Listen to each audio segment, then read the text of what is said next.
What's up, everybody? Welcome back in Tuck Rule Takes episode 197. Presented by Couch Guy Sports. Make sure to check out everything on Couch Guy Sports, including Liam's basketball podcast, the Rafters podcast. Celtics are almost getting going. Also, shout out to Sports Spider. Make sure you check out Sports Spider. They have everything that you need: NFL, NBA, MLB, everything that you can think of. Obviously, if you are interested in the Patriots like we are one of the first clicks in the Patriots section. So make sure to check out every single thing on Sports Spider. Couch Guy Sports Spider. Go check them out. Mike did not do the intro. He's been banned from the intro. He sucks at it. He's too stale. We needed a change. So here comes Al. We gave Mike a warning about 2-3 weeks ago that he just wasn't bringing the same oomph in the intros that he used to. It's oddly similar to something that Mike accused Aaron Rodgers of, just kind of losing his flair and losing his luster. But, Mike has he's not the player that he used to be when it comes to intros. So we've segued him to the Jets equivalent of introductions. He's now doing the outros, and Al's doing the intro. Yep. So you just heard Liam right there, very eloquently said. So Liam's here. I'm here, Al. Mike is here. Mike does not have his video on for anybody watching on YouTube. He's having some issues with the Wi-Fi. It used to be me having these issues. I have graduated to the state of decent Wi-Fi. Liam's Wi-Fi is still pretty good. His has been pretty good throughout. And now Mike is having troubles. Mike, do you want to say something before we probably lose you in the next 30 seconds? Yeah. Can you hear me? Yes, we can hear you. You can hear me, right? Okay. First of all, fucking wild, okay, to say that I'm losing a step just because I'm fighting technology. I'm fighting a losing battle. That's something that an old person would say. Continue. Yeah, I am also basically John Aaron Connor Rodgers is fighting age, and that's a losing battle. So you are. No. So I have that. My office is in the corner of the house. So I have these pods that are supposed to give me better Wi-Fi. They're not working. But the crazy part is, guys, I could be anywhere in the goddamn house, anywhere in the house, and this laptop won't work. I don't know if it's the Wi-Fi. I don't know if it's the laptop. I'm not smart enough to figure it out. So I guess you can only really hear me. That's what works. The video part is what screws it up. I don't know. I'm trying to figure it out. And I don't think I've been this frustrated in I don't even know. So long ago. But listen, I'm still here. That's all that matters. Al, you're taking over the reins. You do swimmingly with it. So compare me to Aaron Rodgers again, though. That was all Liam, so you got to yell at Liam for that one. You should consider yourself blessed to be compared to all-time great. I mean, Aaron Rodgers did have 4 touchdown passes against the Jets in week 1. So, I mean, he's doing 100%, something. 100%, Mike, you could still have your moment. You could come back and really nail that intro one more time, but people need to count you out first. So I wish I could, trust me. All right, so let's get into it. So obviously there was a big game that happened. It was the first game of the 2025 NFL season. Patriots back at home, back in Gillette Stadium against the Las Vegas Raiders. Everyone's excited. Mike Vrabel bringing the excitement, bringing the effort, bringing the finish, looking good in training camp, looking like they're going to turn a corner. And then the game happened. So Patriots lose week 1, 20-13. I want to start off with some initial thoughts, and I'm just going to kind of open it up with a kind of a broader kind of statement, and then Liam, I want to hear from you, and Mike, if you're still around, want to hear from you too. This was literally a tale of two halves. It was. The first half, Patriots looked like they had some juice to them. Offense was moving the ball okay. Defense was getting in on Geno Smith. Harold Landry had a huge game. Milton Williams had a ton of pressures on the quarterback. Those two guys, really good signing so far through week 1, so that was great. But then in the second half, the offense stalled. The defense was okay, but they gave up. When the Raiders had their first drive in the second half, they gave up a touchdown. And it just looked like the 2024 Patriots were back in the second half. So, again, it's game 1, week 1 of the season. We're not going to obviously jump off the bandwagon, but there were some things that were good, and there were some things that were like, yikes, this was not what we expected. So that's kind of my opening take. Liam, just kind of opening take, quick minute. What were your thoughts kind of after the Patriots week 1 defeat from the Las Vegas Raiders? Well, the first thing that pops into my head, this team could really use Jabril Peppers. And okay, we're going to Mike now. Mike, go ahead. Mike, your turn. No, Liam, finish your thought. Go ahead. Um, I wish Mike wasn't lagging. I want to hear what he has to say about that. But yeah, I heard you this, say Jabril Peppers. Fuck off. um, this sucked. I'm gonna level with you. Like the whole thing sucked. Tale of two halves. Like not even the first half was really that good to me, honestly. Like it just left so much to be desired. There are a lot of negatives, and there are definitely some positives, and I will pick out both, and we will talk about them throughout the show. But yeah, like just overall, we should have won this game. Makes me feel like it's the same old Patriots, and I know that's not the case, and I'm gonna keep trying to reassure myself. But damn, dude, like this was so winnable. And I, maybe the worst part is I held out hope till the very end. Like we went 3-and-out and then punted it in their territory, and I was like, even then, I was like, questionable call, not a fan of it, but I still had hope for whatever reason, and they ran the damn clock out. Just sucks, dude. Like so tired of this. I know. I'm with you. Just real quick before Mike kind of gives his opening thoughts. I'm tired of this just losing brand of football because it's the thing that we've seen pretty much since 2022. In 2022, remember, they were 8-9 that year. So it's not like they were completely pathetic. No. But then you had the 2023, 2024 years, both 4 and 13 years, so much optimism. And then game 1 is just a dud. So not a great start. Mike, if you're still here, and just real quick, the fact that Mike's camera is off, so we can't see his reactions, just makes it that much more funny. So that's why I enjoy this. But Mike, overall, your Also, his quick profile pic looks like he just got a dick pic on his phone. He's like, Mike, opening Oh my thoughts God. on the Pats and Raiders game, week 1. Yeah, you can hear me, right? Yes, we yeah. can. Go. Oh, thank God. Yeah, same thing you said, man. Just tale of two halves. It just sucks. I compared this to kind of like the Bengals game of last year, but just the opposite, where it's like a lot of takes are going to come out of this. Whatever. I know we'll talk about it. You guys probably more so than me because I'm fighting technology over here. But yeah, it sucks, man. I mean, I think May was 14 to 20, 150 yards and a touchdown before the half. Good, kind of a rough opening drive, but really strung some stuff together, had some nice passes, some misses, whatever. And then they just, the wheels fell off in the second half. There's really no other way to put it. I mean, we only ran the ball 3 times, gained 10 yards in the second half. Like it was a nightmare.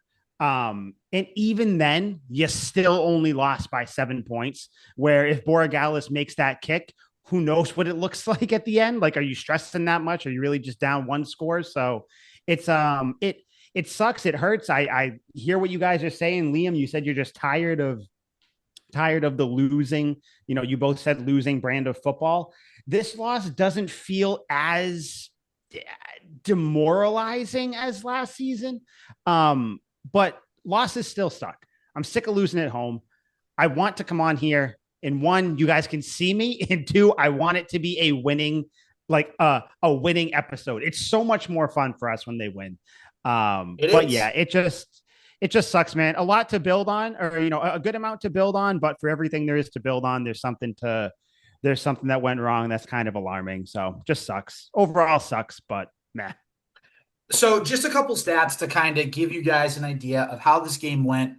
Geno Smith for the second year in a row, I should say, comes into Foxborough, does what he has to do, and then all of a sudden, oh, do we have Mike officially? Yeah, don't get your hopes up though. Okay. So Geno Smith on the day, 24 completions out of 34 attempts, 362 yards, threw a touchdown pass, had a pick as well. The Patriots did a really good job containing the run game. Ashton Genty, 19 carries for 38 yards, so only 2 yards per carry, which is pretty good. Did have a touchdown thrown in there as well. The big thing was the pass defense, guys. I mean, just looking at some of these stats from Raiders receivers and tight ends. Brock Bowers leading the day, 5 receptions, 103 yards.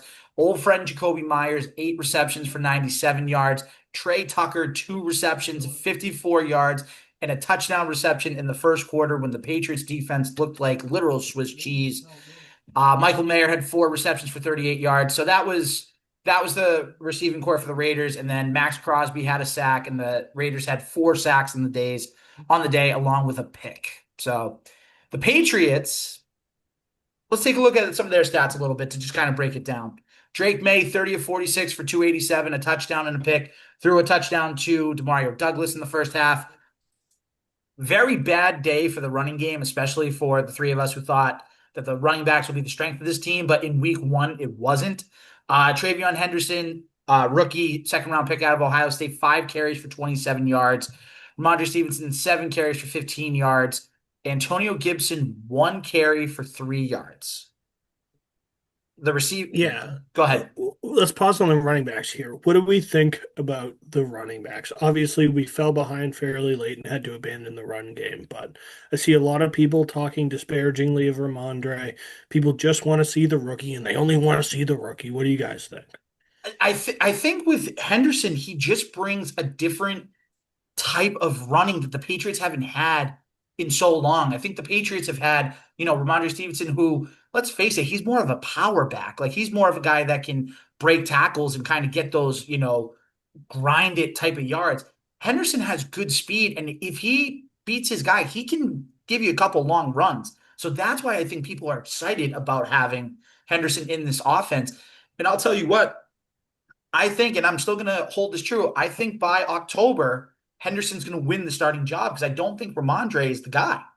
I didn't think he was perfect though. He had a screen pass with like 9 minutes, a little over 9 minutes left in the second quarter, and wide open. But there was like a defensive tackle who read the screen pass who was kind of on Travion Henderson's right. And if he just fucking used that speed and booked it to the sideline, he would have been good. But he tries to do the Darren Sproles and throw a move on him, and he ends up getting tackled by that same fucking defensive tackle. It's like, Right. dude, just go upfield. Like, stop playing this dumbass game. And that was a screen on third down, which people are going to have their anger with the play calling, and we will talk about that at some point. But I Well, didn't think he was perfect either. I thought it was a really cool play call, the QB sneak, where they slip it out to him.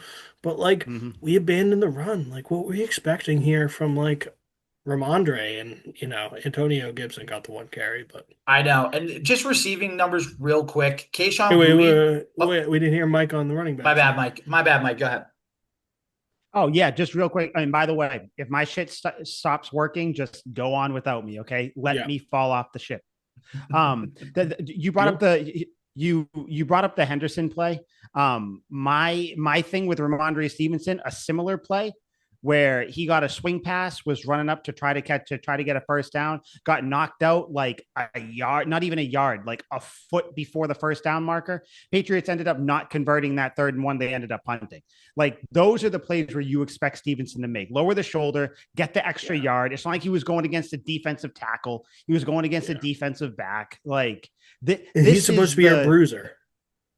he is supposed Right. to be, and this is the part. Like this is the Stevenson stuff where it's like I think it should be Henderson starting sooner rather than later. But as for just abandoning the run, I think the game flow somewhat dictated it, but I also think that McDaniels just went away from it mistakenly too. So I think both things Ah. can be true. I think that there's just a lot. It's not black and white this game. Like, No, this it's is not. why it's not like the Gerard Mayo losses where it's like the team just sucks. Like that's not the case. It was just like errors that just built up, and they were all in the second half for the most part. So, but just kind of to round out what you guys said, I do think that Henderson, I wrote it in the notes app. You guys bitched at me for not writing in the notes app last week, so I did this week. Appreciate it. I like that. I think Trevion Henderson assumes the starting role by week 4. Whatever you think that is, if that's just him getting more carries, if that's him starting, whatever you think, the listener, you guys, whatever you think the starting role is, Henderson will have that by week 4. Okay. I kind of hope not. Like I want the committee. I want smart No, football. I think it still will be. I think it'll be like 60-40 or so, but I think that you'll just see more Henderson. That's all. Yeah. Just because again, Stevenson, I don't know, he didn't fumble, which is nice. And speaking of Was I was going to say, speaking of more Henderson, just kind of taking a look at the snap breakdown. So the Patriots on offense had 71 total snaps. Travion Henderson only played in 25 of those snaps. That accounts for 35% of the team's offense. Antonio Gibson only played 5 snaps. 7% of the time he was out with the offense. So I think that goes to show you that Gibson is really going to end up being the RB3 on this team and come in for certain situations. And I think that Henderson, whether we like it or not, is going to get increasingly more snaps as the weeks go along because I think everyone sees just how much of an asset he can be based on what he did in the preseason. I think that's going to be the big thing. Yeah, I don't think anyone questioned that Gibson was going to be third string running back though. Like I think every one of us and probably all our listeners could have said, "Yep, we can pencil in Gibson for RB3." But like I'd like to have a few Antonio Gibson games this season. Like I would like to have a few, Antonio Gibson gets 15 carries for 80 yards or something like that when the game plan calls for it, and maybe he has the hot hand that game or something like that.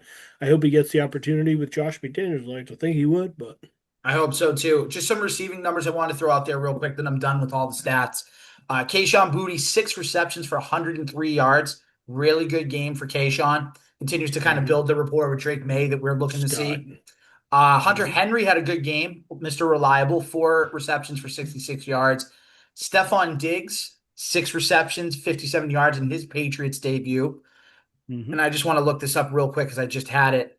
Um, sorry. Diggs had, just want to make sure I have it right. Diggs played in 40 of the 71 snaps, so a little over 50% of the snaps in his Patriots debut. I think that that's going to go up just with time and Mhm. everything, and it's going to go up with more rapport with Drake May and everything. I think that's not an issue for concern. The issue for concern for me, though, guys, I just want to talk about this real brief, and then we'll kind of bring up some other things, but we talk about the play calling, right? And this was something that we saw last year with Alex Van Pelt and that Patriots offense. And we saw it in the first game of the third stint of the Josh McDaniels Patriots OC era. Third time he's been here. Crazy. Just crazy. But the Patriots get up 10-7. Borgales misses a kick. Patriots stop the Raiders. Patriots have the ball before the half. They have a chance to get points. Seems like they played it a little bit conservative for my liking. But then in the second half, Patriots come out, they have a chance, even if they get a field goal. It's like, all right, like even, the Raiders score a touchdown, they're only up one, whatever, still a field goal, but you have whatever, right? And then Drake May throws an interception. I don't know about you guys, and I didn't want to say it because I didn't want to ruin the flow of the game. But when he threw that pick, I said, if the Raiders come down and score, this game's over. Because then the Raiders will have all the momentum. And this Patriots offense right now, I'm talking after week 1, right now is not good enough to come back from multiple scores. That's where they're at right now. Now, could that change in 2 weeks or even a month? Absolutely. But right now, with all the new pieces in the offense and learning the complexity that is Josh McDaniels' offense, they're not there yet. They could get there, and I think they will, but they are not there yet. I don't know how you guys felt just about the interception, the play calling at the end of the half, kind of going into the third quarter. What were your guys' kind of thoughts on that? Did you see anything else that maybe I didn't even cover in that? Let's shorten the window just slightly here and talk about Drake May because that interception kind of was the glass broken moment for Oh me yeah, where I was and we're like, gonna talk about Drake May. Don't worry, we're gonna get into him. yeah, okay, so I guess we'll leave it then for that. Yeah, But the yeah. the play calling, yeah, a little conservative. Like, yeah, could have been more aggressive, but like stuff like that's week one. I think everyone's just kind of feeling stuff out. Like I would have liked Mike Vrabel to be far more aggressive later in the game, but I don't have a whole lot of opinions on the play calling, to be honest with you. I didn't think it was bad. I didn't think it was great. Okay, very neutral. That makes sense. Mike, did you have any thoughts on it? Yeah, I mean, I thought the play calling was fine for the most part. Like I don't normally like to do this. And again, you said we'll talk about Drake May, which we will. But I think the play calling was fine. I think that the quarterback just missed some of the plays that were there. Which sucks to say. Again, it's not like a huge downgrade of Drake May. Adjust your expectations. No, no, no. It's just a demerit towards Drake May, I guess. I didn't have too much of an issue. We know what we were getting with Josh McDaniels. Like we knew we were getting, 3rd and 17. There's going to be a screen. I don't mind that. You're just trying to get yards. There's going to be some runs where you're like, oh my God, what the hell? But guess what? If those runs worked, you wouldn't be saying that. Like I don't think it's necessarily the play call. I think people just get upset. Did we finally lose him?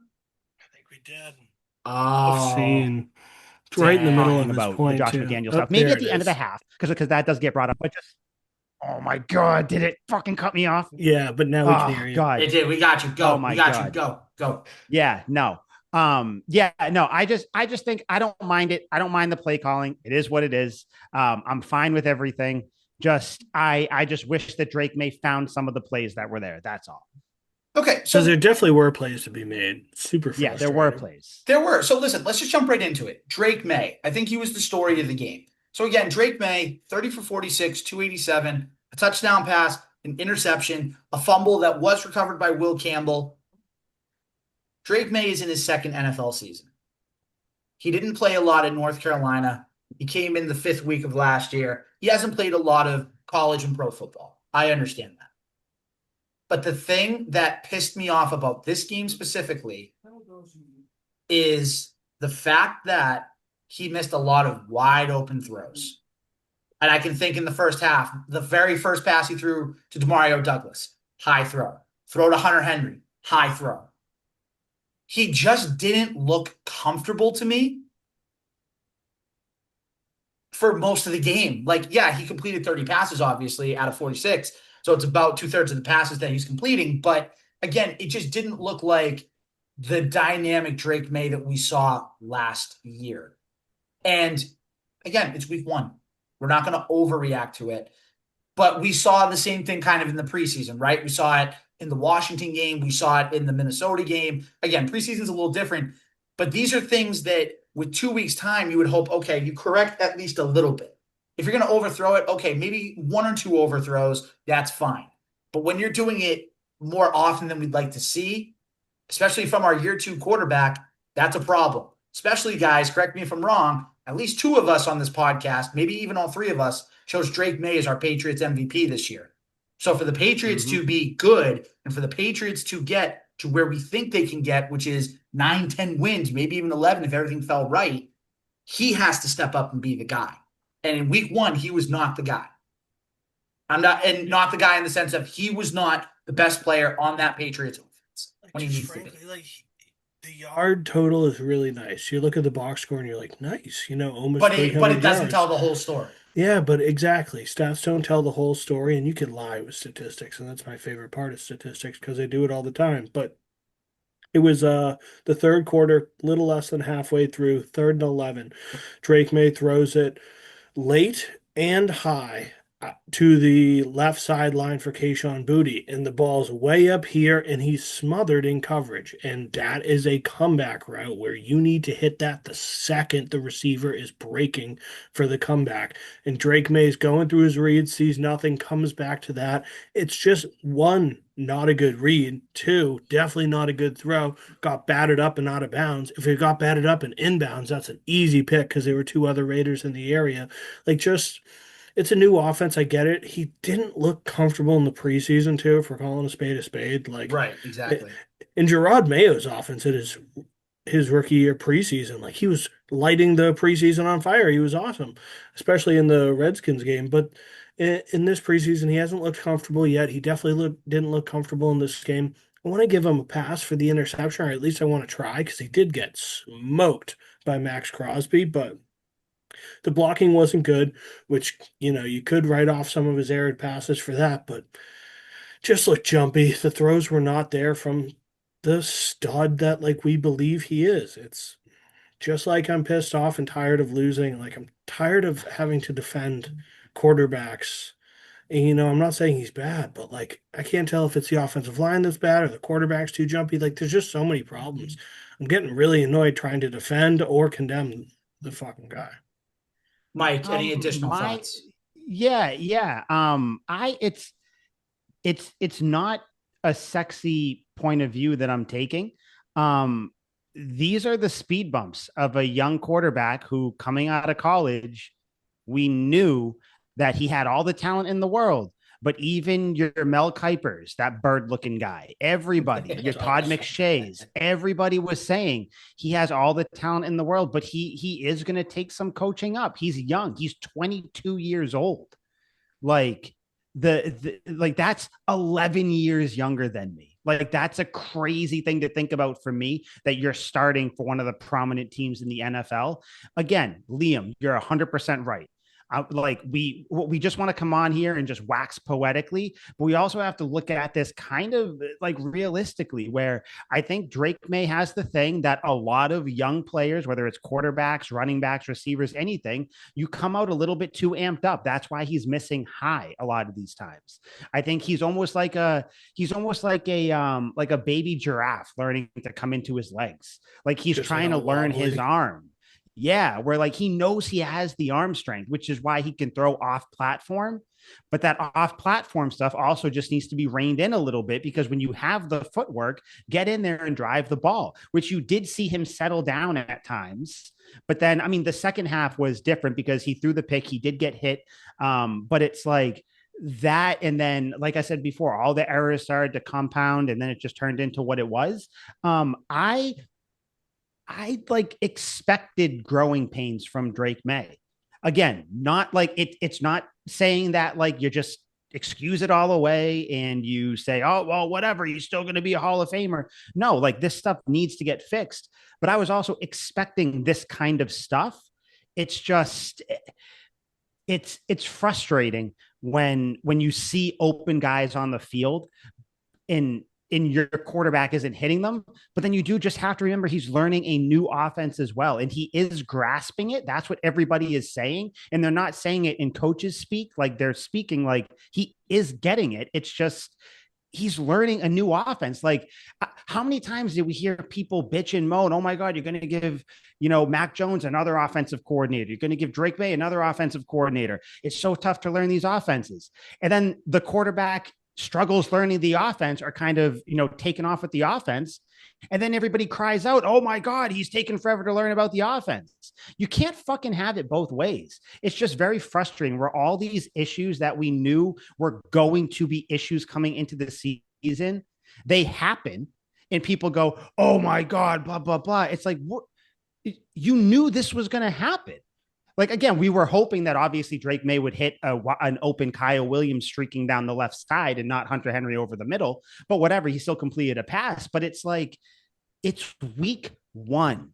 I know that we say this the last few years, but like, that doesn't mean it's not true. It is still week one. Like, let things develop. Drake May hasn't even started a full season yet. Like, I always bring it back to Josh Allen because that's the guy who this guy looks like. But it's like, or even Justin Herbert too, where he's had some maybe good stats, but like he's had some errant throws, bad plays. Justin Fields, Liam, your boy, he hasn't been great his entire career. Lamar Jackson had a rough year as well. Patrick Mahomes was bad his first year. Like, not bad, but he wasn't as impressive his first year. Like, we have to calm down here. Just like let Drake May grow into his role. This is what we look at. Remember when we were, rolling with the Patriots dynasty and we would look at teams who would give up on coaches or give up on quarterbacks too quick. And we'd say, oh, you can't do that, blah, blah, blah. Guess what, motherfuckers? The shoe's on the other foot now. You're doing the same thing. You need to let things develop. It's going to be ugly. You have a young core of this team, but we're talking about Drake May and the quarterback play. Let it develop. Halfway through the year, if he is still like this, we will entertain the conversation where it's like, oh, like how deep do you want to get with it? Right now, it's annoying. Be annoyed, but end it there. Don't make it go into this crazy, stupid thing. That's my thought. My Right. elongated thought. No, you're good. It makes sense though. Like I'm trying not to overreact, but Yeah. It's just like I said, like I'm just sick and tired of being sick and tired of this team. It's like I Exactly. understand it doesn't happen overnight. I'm not looking for miracles here. I weren't expecting us to beat the Raiders by 50. But god damn it, we all put a bet on them to score 21 fucking points. And That's they not a couldn't do lot of that. points. You And we couldn't do couldn't that. get 21 fucking points. And if we did, we would have won the game. Like it's super annoying. Yep. Yep. Granted, one team scored more than 24 points all of the Sunday slate, and that was the Packers, and they looked really good. Colts So, too. oh yeah. Okay, so two teams. But like, Yeah. yeah, so a lot of teams don't look good in week one, but god damn it, like I know. I And just I want some competence. so when Mhm. let me just ask this, and it's going to be a very simple question, but you got to think about it a little bit. When is the Oh no. week? When would be the week that if Drake May continued to have bad performances that we can start to worry a little bit? Mine is start of October. Like if he Mine's goes week 10. week 10, okay. Mike? I'm gonna go early. I'm gonna go week 6. If coming out of that Bills game, because we play the Bills in week 5, right? I believe, if I remember Yeah, week correctly. 5. Yeah. Yep. Yeah. So I'd say week 6. Like if you come out of that, like not saying he's gonna win the games, but yeah, week 6, if he is still not playing well or still playing like this, that's when you start to worry. Right. And I would say, yeah, close to you, Mike, like week 5, I would say for me, 4 or 5. Just because looking at the teams coming up, you're playing Miami next week, and we're going to talk about that toward the end of the episode. They just gave up 33 points to the Colts, who have Daniel Jones as their quarterback. You're playing the Steelers, that now that looks like a really tough game because, Mike, you and I have said it, but Liam might be onto something. Aaron Rodgers can still play a little bit. He's Who would have Nah, thought? he's fool's he's gold. Fucking crazy. Fool's he's gold. he's still going to be a Broken little clock bit of a is right problem. What a twice a day. coincidence. No, Oh my God. It's blind almost squirrel like you finds a guys wrote nut. off All a the first ballot cliches. Hall of No, Famer, And four then no. I, MVPs. I will not buy into Aaron Rodgers this year. It's No. unbelievable. You are ridiculous. And then the You're a hater. Panthers, who I think Suck. out of the four, I was gonna say out of the four September teams, I think they're the easiest team because they don't have much talent. I think it's the Panthers, then it was the Raiders, then it was the Dolphins, then it was the Hmm. Steelers coming into it. So the Yep. Raiders game, a winnable game, you needed to, I think not needed to, but you should have won that game to kind of get Hmm. yourself on the right path for the season. But you know what? It is what it is. Kind of moving on, unless was there anything else with Drake May you guys want to touch on before we kind of move on? No, not particularly. But to the point you just said, I don't want to be that super dramatic dude, but when you're a team like the Patriots, Mhm. every game's a must win. Because we Right. look at the Bengals last year. If they had just beaten the motherfucking Patriots in week one, they would have made the playoffs. And they're a good team, way better than the Patriots. And if they had made the playoffs, who knows what would have happened with Joe Burrow and how good he was last year. So when you're a middle of the road team, like you could argue the Bengals were last year, and you got to win some fucking games. And in fact, all the winnable games you can take, rake them in because this schedule, we were writing it off so easy this is, and we already lost to the fucking Raiders, and you're like, Right. oh no. Exactly. No, it makes all the sense in the world. So listen, let's move to a little bit different topic. Let's talk about the trenches here. Let's talk about the offensive and defensive line. Let's start with the offensive line. So the starting offensive line was basically what we thought it was going to be. Will Campbell at left tackle, Jared Wilson at left guard, Garrett Bradbury at center, Mike Nwenu at right guard, and Morgan Moses at right tackle. I believe they all played 100% of the snaps, so that's a Hmm. good sign. That's a really Yep. good sign. So they gave up 4 sacks. Will Campbell gave up a couple sacks. Number 4 pick, we know that. But overall, and maybe it's because we set such a low bar for this team, the offensive line play was adequate. Like the offensive line actually did their job for the most part. You didn't feel like every single play, oh my God, Drake's got to get rid of it in 2 seconds, otherwise, done.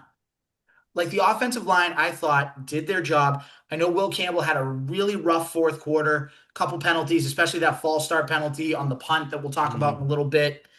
But I thought this offensive line, especially for having two rookies on the left side, having a new right tackle and a new center, actually held up their end of the bargain a decent amount. I don't know. What do you guys think? You guys think that they kind of exceeded expectations? Were they kind of where you wanted, or were they even lower than you might have thought? Mike, let's start with you this Yeah. time. Yeah. I'll do you one better, Al. I thought they were good. Like we can't perfect O line play is not a real thing. Right. Like that happens with less than a handful of teams out of 32. So I don't count that as a real thing. Right. Like Will Campbell, he's credited for one sack. If you want to give him another one, whatever. That one where it looks like the Raiders player like kind of stripped the ball from May. That's on Stevenson. Stevenson half-ass chipped that. And then Campbell, like, you're expecting a chip, doesn't happen, whatever. Yeah, Jared Wilson, a sack, 2 hits. Bradbury, clean game. No flags, no nothing. No hits, no nothing. Owenu gave up a sack and Moses gave up 2 hits. Dude, that was fine. I mean, the fourth quarter, the entire team crumbled. So, like, yeah, everybody deserves blame there. But no, if you get this offensive line play, like clean up maybe some of the penalties, obviously. But I thought this was good. I think there's a lot of things you can nitpick, complain about, or rightfully complain about with this. I'm sorry, offensive line to me is not one of them. So I'm cool with this. I thought about it the entire game. I was like, offensive line looks good. Offensive line looks good. Max Crosby's gonna get to you. He's that good. So it is what it is. Yeah, I was overall content with it. I'll give it like a crumply little thumbs up. So And I'm good with it. and I was just gonna say real quick, they held Max Crosby pretty much in check most of the game. He only had one tackle, and it was the sack that he had. That's it. So they did a good job with if they had any game plan against Max Crosby, which they probably did. They game planned well against him. So shout out to the Patriots for that. Liam, what about you? I didn't think it was that good. I'm gonna level with you. Like, yeah, you guys can say like Will Campbell had a good game until the fourth quarter, but the whole game matters, and especially the fourth quarter when we lost by a touchdown, and in fact we were down by, you know, 4 points most of it, and 7 points and then 4 points. But um, like it's not because of his tiny arms. Like he's a rookie. I understand there's going to be growing pains and whatnot, but god damn, like it wasn't just him either. Like Bradbury was a little slow in his moments. Like it was way better than last year because last year was the worst offensive line I've ever seen ever. But Right. like it wasn't great. Like it wasn't good. I'm giving it like a D plus. Like it wasn't that good. Which unfortunately, Liam, we have to, but even if Liam, who is a very hard grader, even if you give a D plus compared to last year, like it Yeah. wasn't just an F. It was like if you, and yes, I'm going to bring the teacher out in me for a second. If it was an F, like if I were to grade it, like give it a number grade, it would be like a 32 out of Yeah. 100. a Like, hundred percent. and so you're saying it's a D plus. That's that's twice as better as much better as last It year. is. Again, I know it's a low bar, but that's what we have to remember.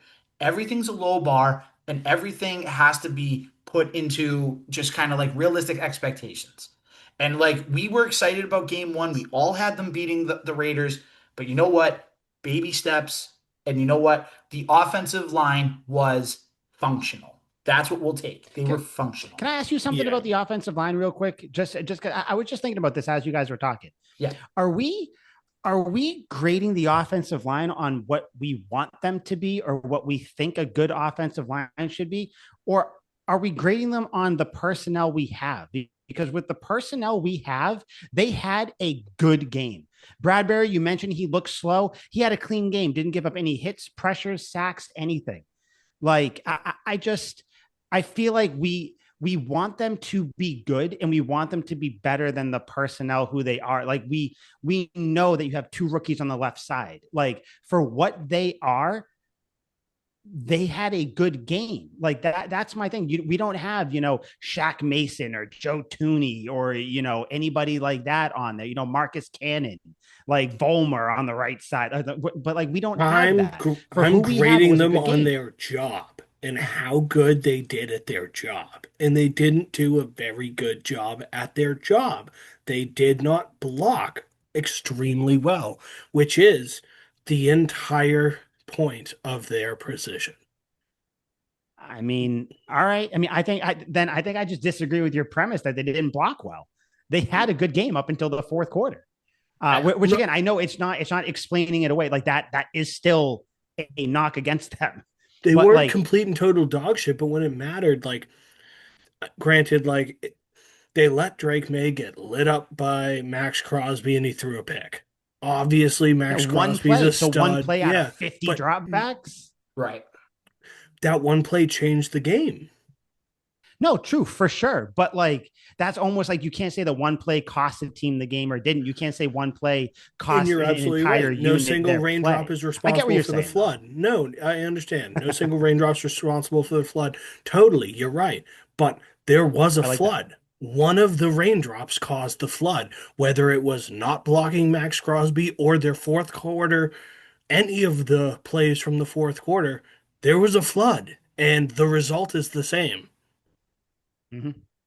Yeah, no, no, for sure. I just think that I think watching them, whether you want to go stats or just watching them, I think they had a better game than you're giving them credit for. But at the end of the day, doesn't matter because, like you said, when they needed it, Campbell had a false start. Jared Wilson had a holding call.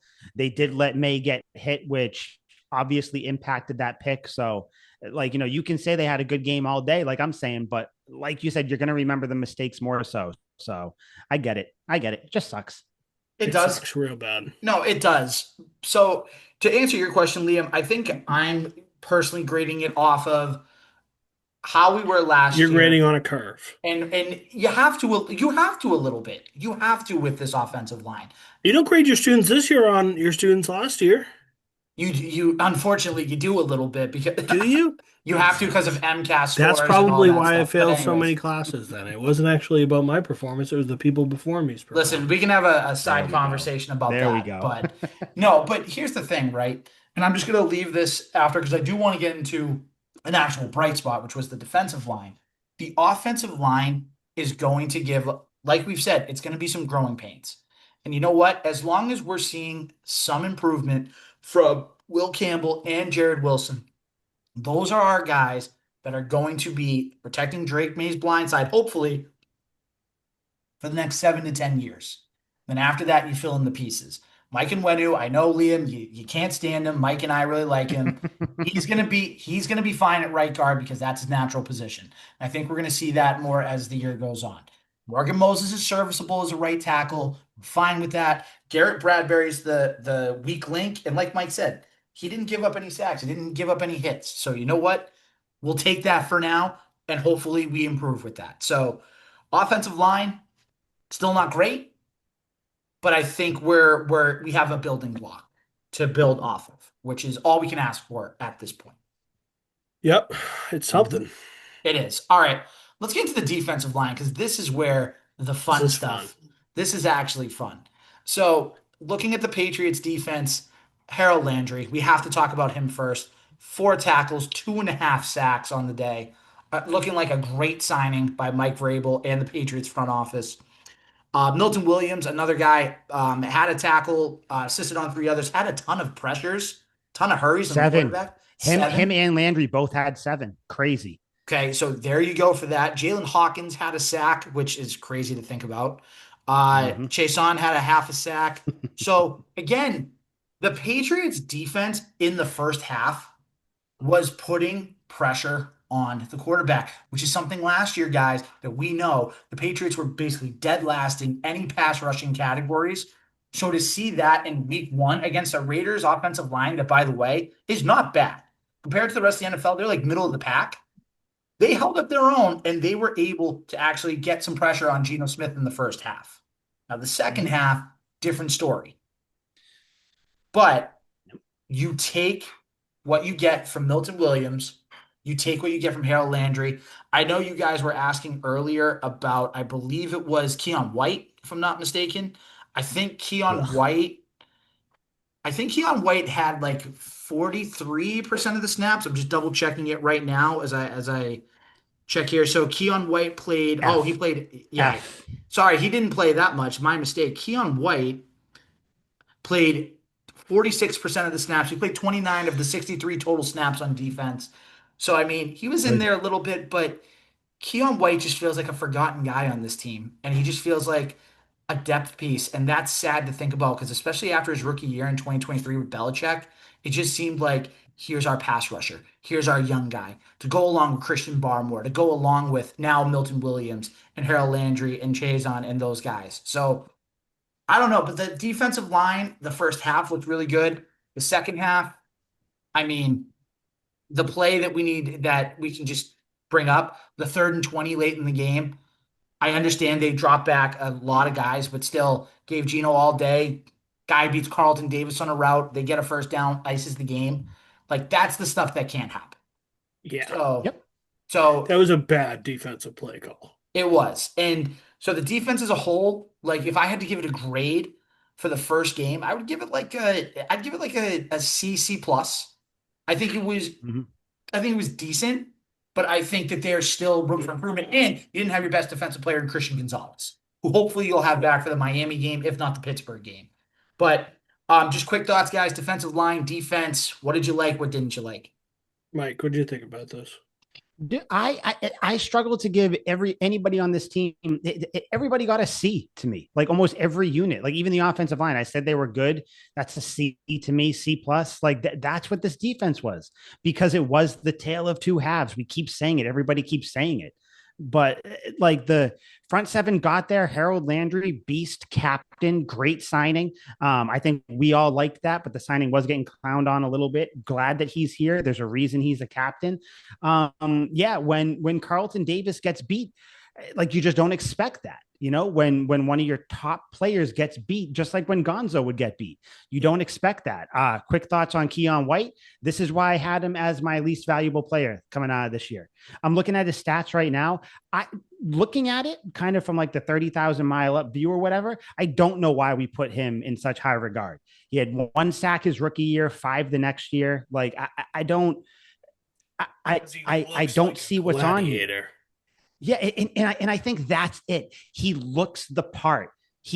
And you know he was angry. He's good. He's a Belichick guy. The plays he does make are good.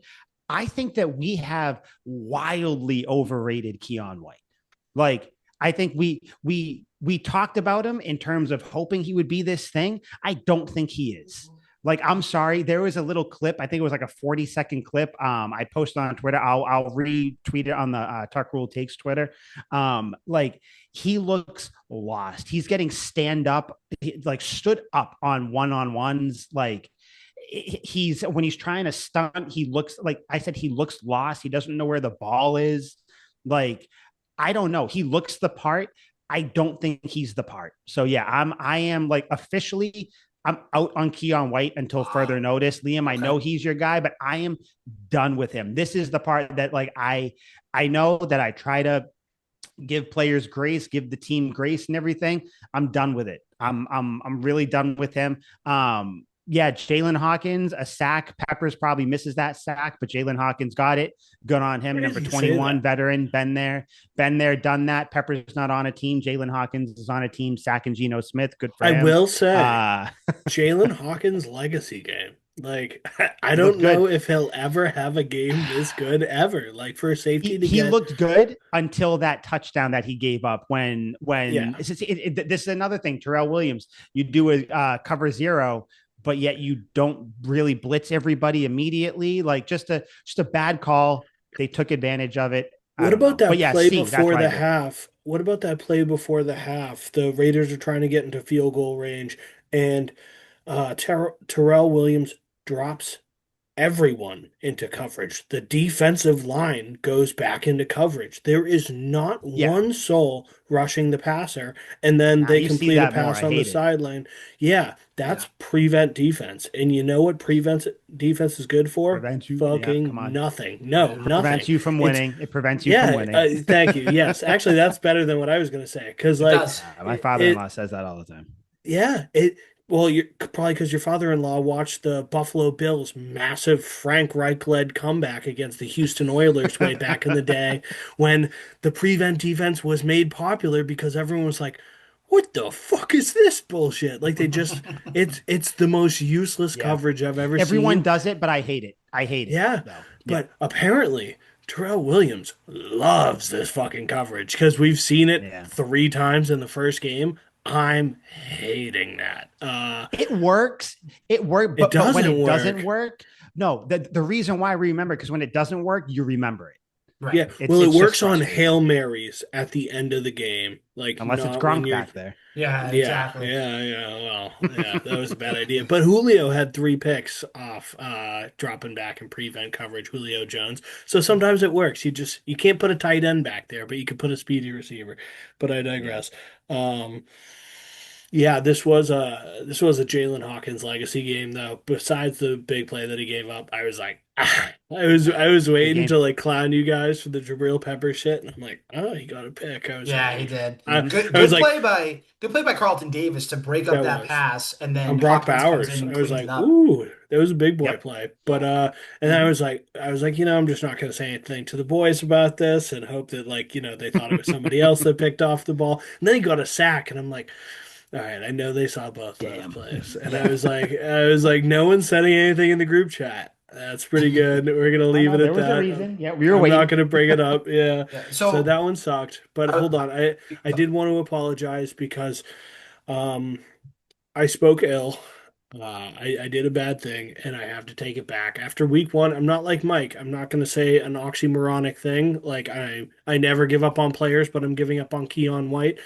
But I did say I had some doubts about Harold Landry and his production, and I guess I spoke slightly ill, not really very offensive, but he deserves all of my apology, even if I wasn't that crass toward him.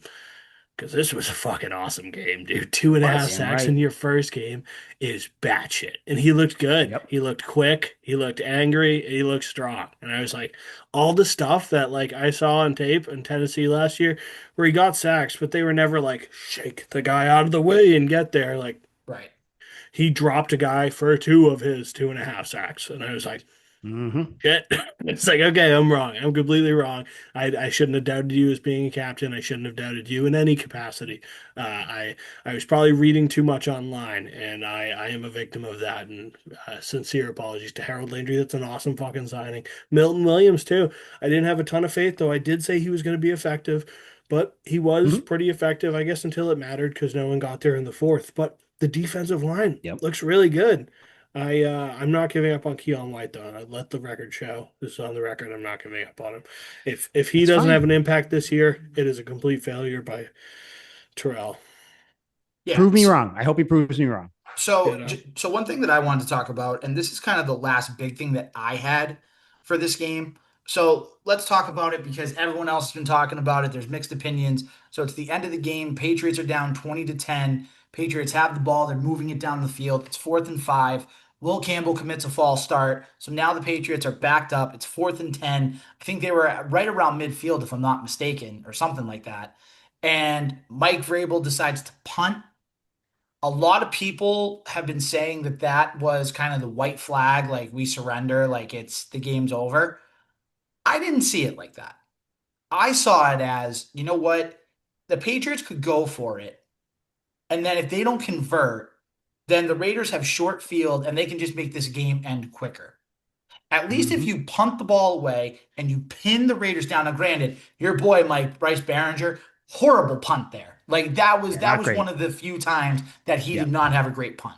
That was a Not a bad good one. day for old BB. No, No, not a great day for the younger BB, we should no. say. The Um, only BB. in New England right now, yes. But actually, we could talk about that at the very end. But anyways, I digress. Ugh. I digress.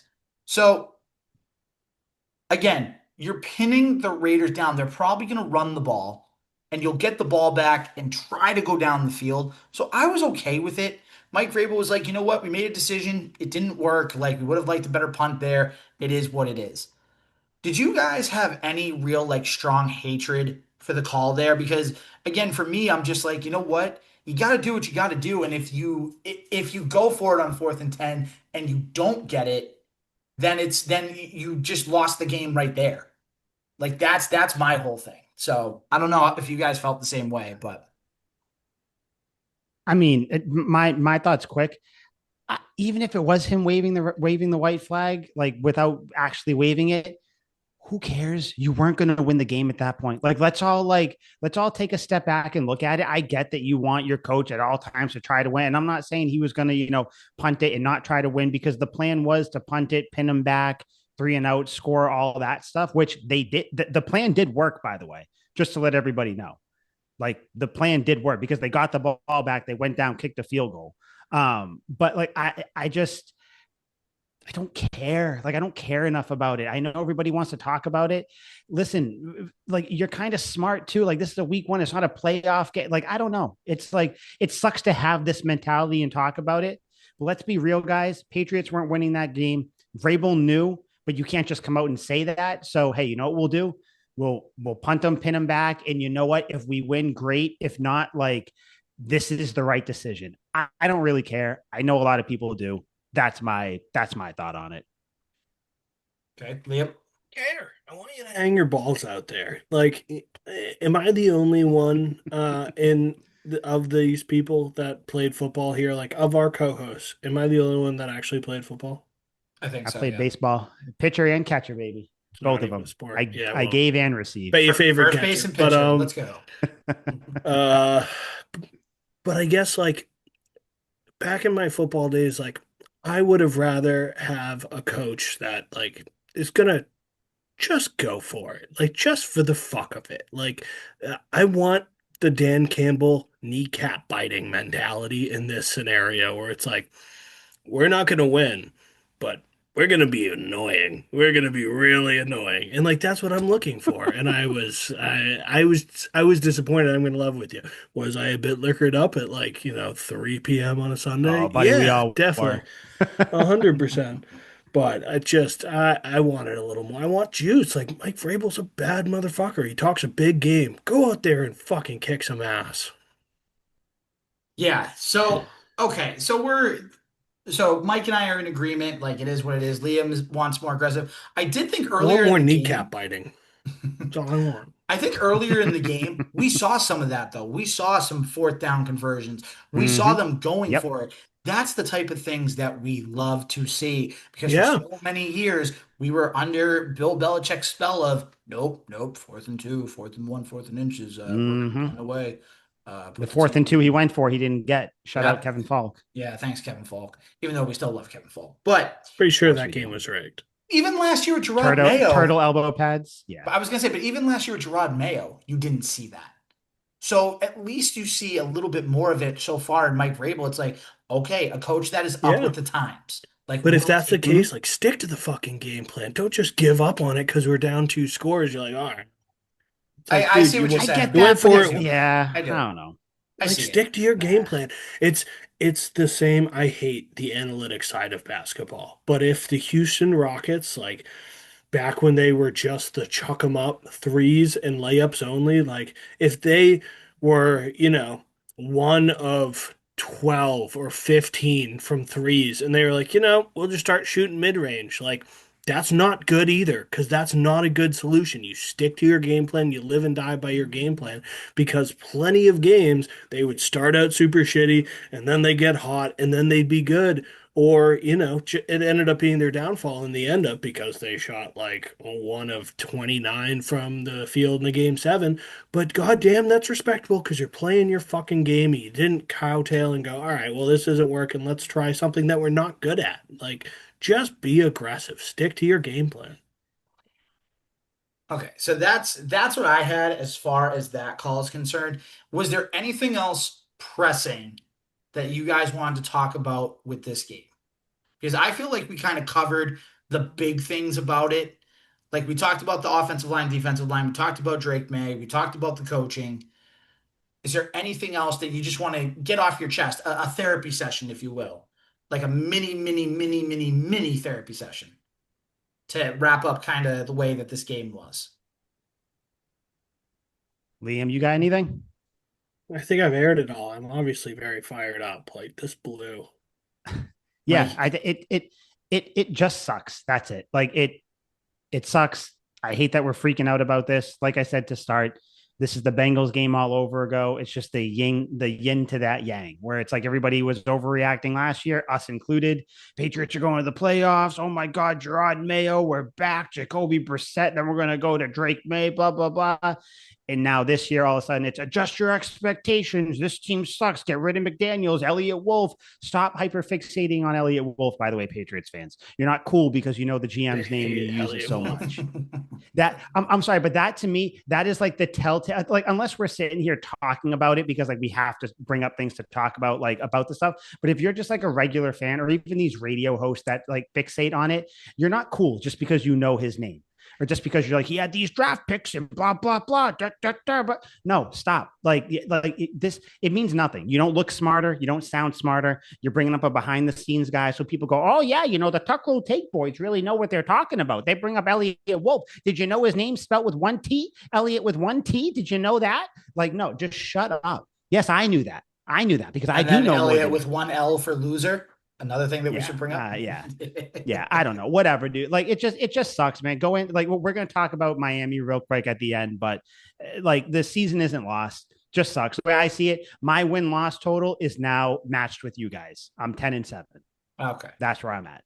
So All right. whatever. So listen, let's have a little bit of hope. Let's look ahead at week two. So week two, the Miami game in Miami, getting it out of the way early. But this isn't the Miami Dolphins of the past. I'm gonna say this, unless Liam's got something he wants to chime in on. No, finish your thought and then I'll go. Yeah, I know what you're Okay. gonna say. Boo. Who, me? Yeah, I think I know what you're gonna say. I think the Patriots have a good shot of winning this game. Oh shit. I really That's not do. what I thought you were gonna say. I really do. Because here's the thing, right? So because we're gambling men. We like to partake, sprinkle in the gamblings. And in week two, the Patriots at first were a 2.5 point underdog. They've now gotten to knock down to 1.5. Money line's only plus 105. So if you bet $100, you win 105.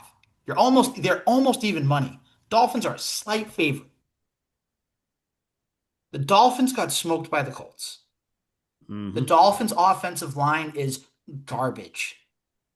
Tua Tagovailoa was Tua turned the ball over against the Old Colts. Tua. Best nickname. It's great. Best nickname. If there is a time for the Patriots to beat the Dolphins in Miami, it's this week because they haven't won there in 5 years since 2019. That's the last time they beat Miami in Miami. Wow. I know, crazy to think about, right? Tua is Mm-hmm. undefeated against the Patriots. That's overdue.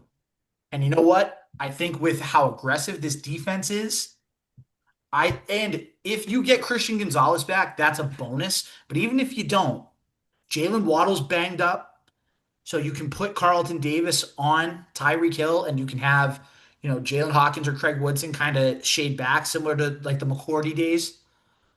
And I Mm-hmm. think you can run on this team, and I think you can beat this team up at the line of scrimmage. I think there is again a realistic chance that the Patriots could pull out this game on Sunday. What about you guys?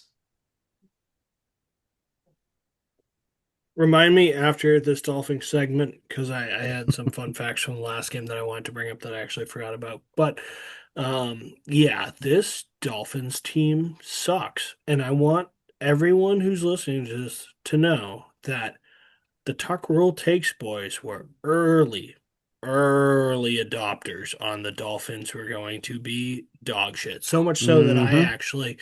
I put $20 to win 1 grand or $25 to win 1 grand that the Dolphins would have the first or parlay Dolphins miss the playoffs and get the first overall pick. Wow. And Mm-hmm. You dude, might get it, man. I'm feeling really good. But like this team sucks. And I watched the highlights and the lowlights of this last Dolphins performance. They had defensive linemen thinking not the Colts offensive lineman was a ball carrier and tackling him while Jonathan Taylor is springing open in the second level. It was the most secondhand embarrassment I've ever felt for a millionaire in my life. I was like, dude, oh my God, this is so tough to watch. The offense sucks. And to give myself some credit, I did say I think the Colts are going to be pretty good if they start Daniel Jones. I was right. They look pretty good, but like they don't look like 30-point blowout good. Like they're not that good of a team. The Dolphins are atrocious. So I do think we have a chance, but we didn't look stellar either. So it'll be like a 14-7 game. Mike. Yeah, I like you said, Liam. We all called the Dolphins not being good. Jalen Waddle is a little nicked up. He's got like a shoulder injury. We'll see if he practices. He'll probably Yeah. play, but he'll be a little nicked up. Tyreek Hill doesn't even want to be there anymore. So you just got to I, frustrate him for one drive. I love that too. Like Jalen Waddle's healthy. Everyone was like, this is going to be his healthy season. That lasted 2 quarters. Nope. So that was awesome. Yep. Good. Yeah. I don't know. Like you should win. Tua is not Geno Smith. Geno Smith isn't this, elite quarterback. He's good, obviously. But yeah, Tua, I mean, he's nothing anymore. Mike McDaniels is nothing. Like he doesn't even know what he's doing anymore. The Dolphins offensive line is nothing to write home about. Their defense isn't great. Like I think the Raiders defense, at least their front seven is better. Like I have you should win this game. It's going to be in the mid 80s. Not really any rain. The hurricanes are going to be gone. I live in Florida, so I check the weather. It's been raining every day. Doesn't seem like it's going to rain like crazy there. No real wind. I think this should be a comfortable win, even if it's not like the first couple quarters. Like they should win, man. And honestly, you're 1-1 coming back against the Steelers. I'll take that. Prediction time. Scores. I'm going 2016 Patriots. I'm saying 17-6 Patriots. I'm going to say it again until they get there. I'm going 24-13. Yeah, 24-13. I think the Dolphins score first. They don't score for the whole first half. Maybe they pick up a couple in the second half. And I think the Patriots just score here and there every once in a while. Yeah, I think this is gonna be a big game. If now I'm doing this thinking that Gonzo is gonna be back. Now, if he's not back, I think maybe it's 24-17 Patriots. So Okay. still a win. Yeah. Okay. So I know we talked about this last week. Do we want to give our one lock of the week in the Patriots game? One thing that we know is going to happen for sure. Yes. Okay. Yes, we All right, do. you do yours, Liam. You seem confident. So I have a little fun fact for you, and it's going to lead into my lock. Did you guys hear about the record Demario Davis set in the last game? No. What did he say? So it technically wasn't a record. He's runner up to the record. He is the player, the how do I even word this? He is the player with the second most negative receiving yards to have a touchdown. He had -2 yards receiving with a touchdown. Oh, The no way. person who has the record is David Moore, who used to be the Seattle Seahawks wide receiver, is now the Panthers, like third string wide receiver, but he always makes a deep ball catch every season. He's actually pretty all right. He That's had funny. -6 yards for a touchdown.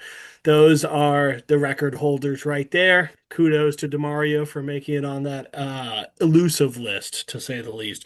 But my lock for him is Demario Douglas over and catches. Like I think he's going to get the ball downfield.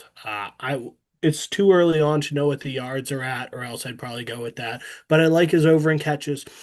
If I'm playing the odds game, I would imagine it's somewhere around 4.5 receptions is what I would be guessing. And I like that. I like that one a lot. I am going to go with a touchdown scorer, and I'm going to go with somebody that is always there when you need him. Patriots are going to get in the red zone, and they're going to find him. Hunter Henry, anytime, touchdown scorer. It is a really good one. And that seems Bookie. pretty safe with him not scoring. Mm-hmm. Mike? Mike, what do you got? Dude, you can't bring up Hunter Henry around me, man. Come on. But I'll give another one just because I mean that's what I would want. I'm sorry, I don't. It can't be that high because of their performance they just had. I still want to go over on Patriots points. I am bullish on this Dude. shit. I'm going to continue to do it, and I know it's not going to get picked. I understand, but that I'm going to do it personally in addition to whatever we choose. You're right, My Mike. other It's not thing, going to get picked. my realistic one was going to end up being Stephon Diggs touchdown. I like that more. They have no So corners. They literally have none. They are trotting out so there I'll with say no that corners. exactly they don't. So Yeah. Stephon Diggs touchdown, but in reality, I'm still going to do Patriots over with points. Oh So You have gosh, a disease. I Your created a unbridled monster. optimism is sickening. dude, it's confidence. I gotta come on. Someone's got to root for this team. Your Stephon Diggs bet is way better because they are playing with 8 men on defense instead of 11. I like that one far more. So yeah, now we decide which one it is. And let the record show it doesn't matter that we picked Al last week. We can pick Al again. We Mm-hmm. are going to write down our records too, if you've noticed in the Talk I Rule saw. takes I takes saw. note page. Yep. So I'm keeping records Mm-hmm. of total Talk Rule takes bets and then individuals. So Al right I now is dig the it. only one with a record and a glistening record of 0-1. But note ever and for true, like we should go completely based on merit, what we believe in, Mm-hmm. regardless of circumstance beforehand. So, what is the Talk Rule Takes lock of the week going into hopefully a win in Miami? What did you have for Douglas? Just remind me what you had again. Over in catches. We don't know what the line is yet because the numbers haven't been released. I imagine it'll be 4.5. Yeah, And right. I Probably like him around to there, get I would five say. catches. Last game he had two for -2 yards, which is actually super impressive to get two for Drake May minus had more yards. receiving yards than Yeah. Pop Douglas. That's Oh hilarious. Isn't that yeah. crazy? You know Isn't that what? crazy? You know what? Jesus Christ. I say we go with Liam's this week. I like Don't Let's do Liam's. it. don't pity me here though. Because No, I no, the No. Hunter Henry one makes sense and the Stephon Diggs one makes sense.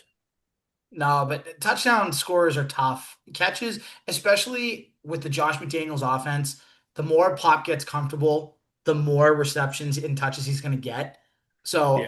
I like the Pop Douglas over in catches one. I think that's the one we ride with. And they still have no corners. The record shows I the like reason that why I too. like Mike's bet is the same reason I Oh, like mine.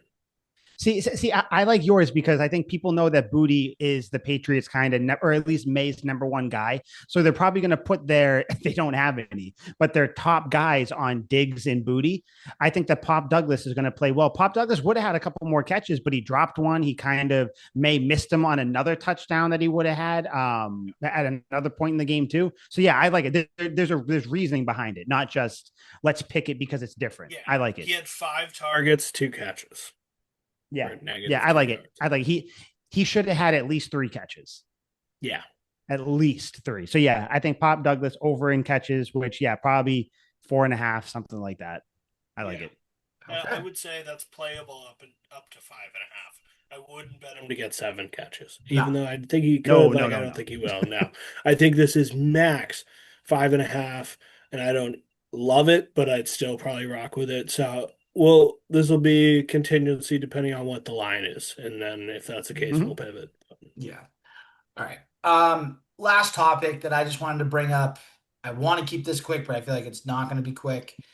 Old friend Bill Belichick gets his first win as University of North Carolina's head coach in a win on the road at Charlotte.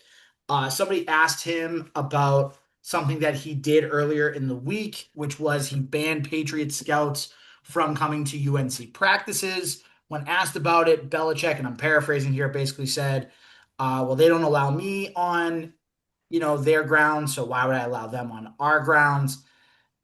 First off, Mike Vrabel literally said on WEEI on Monday morning that Bill was at the Brady statue unveiling, so clearly he's allowed on the grounds, and that was a month ago. So that's number one.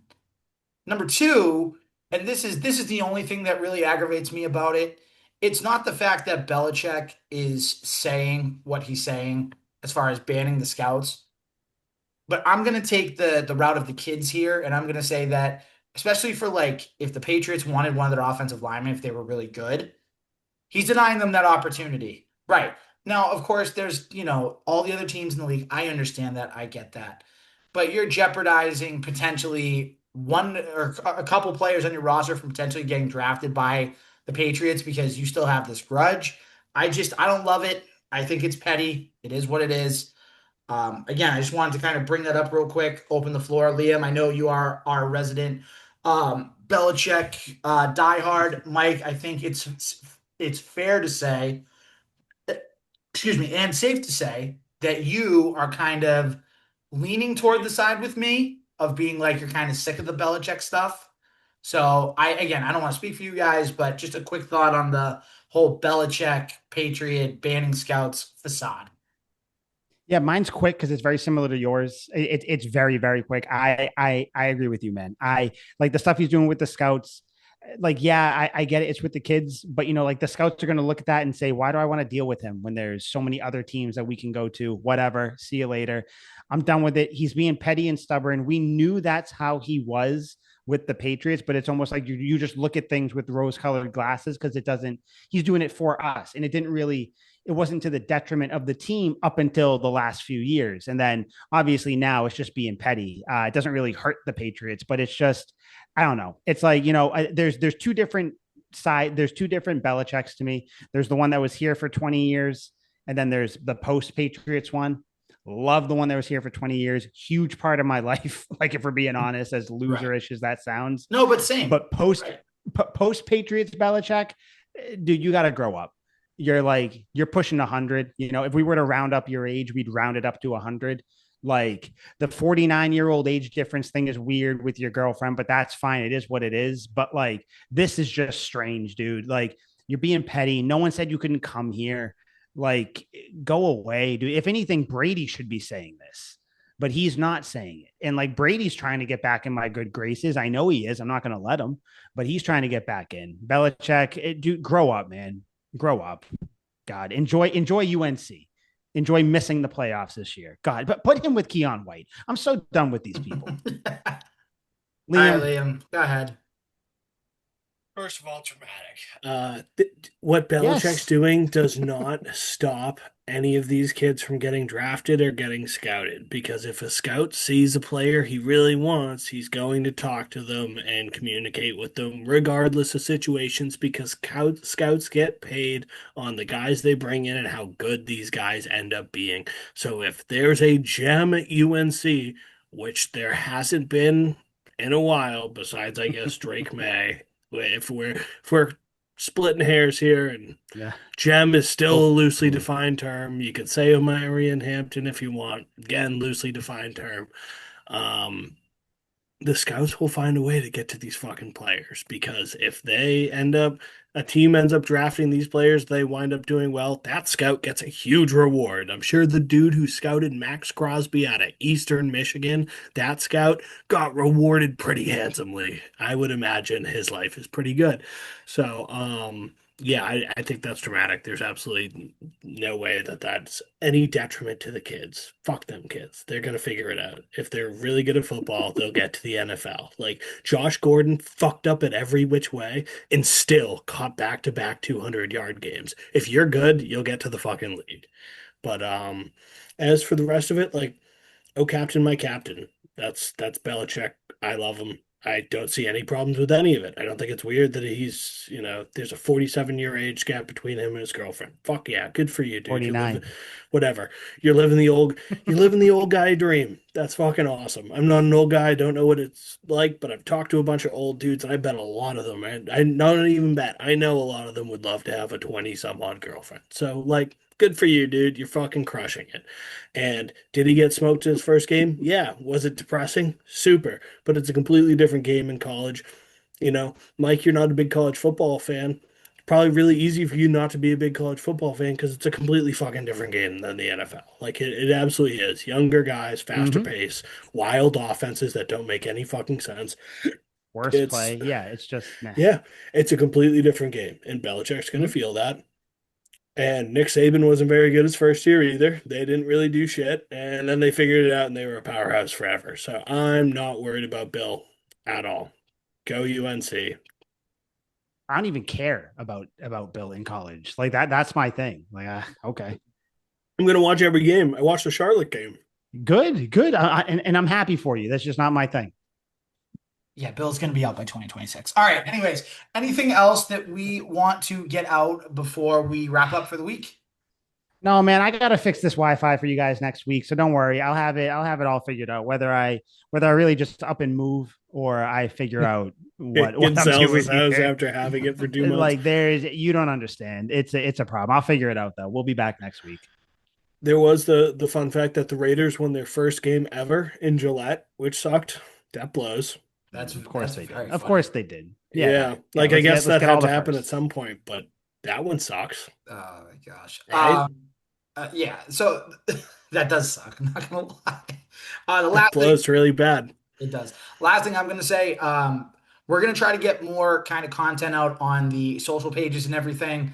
I came out with a little new segment for the guys that they loved, called Three Keys and Money. So every week I'm gonna give my three keys to the Patriots game. I'm gonna give one pick that I think is a certified lock beyond the Tuck Rule Takes lock that we have as a show. I'm gonna be giving that out every single week. We're gonna get it up on the socials, on the Instagram page, on the Twitter page, and everything else too. So please make sure that you pay attention to that. We're going to try to get more content out during football season, so we'll make sure we get there. Mm-hmm. But if nothing else, Mike is who knows what he's doing behind the screen. I don't even Man, know. I'm still here. Yeah, yeah. Do you? I might not even have clothes on. Yeah, exactly. Liam, the Belichick defender, till the day he dies. Oh, Captain, my Captain. I'm your host for Eagles fan. tonight. I'm your host for tonight, Al. Thank you for watching. Thank you for listening. Again, follow us, rate, subscribe to us, all that good stuff. And hopefully, when we come back next week, we will have a Patriots team that's 1-1 and getting a win in Miami. Please, So until please. then, sweet feet. Sweet feet.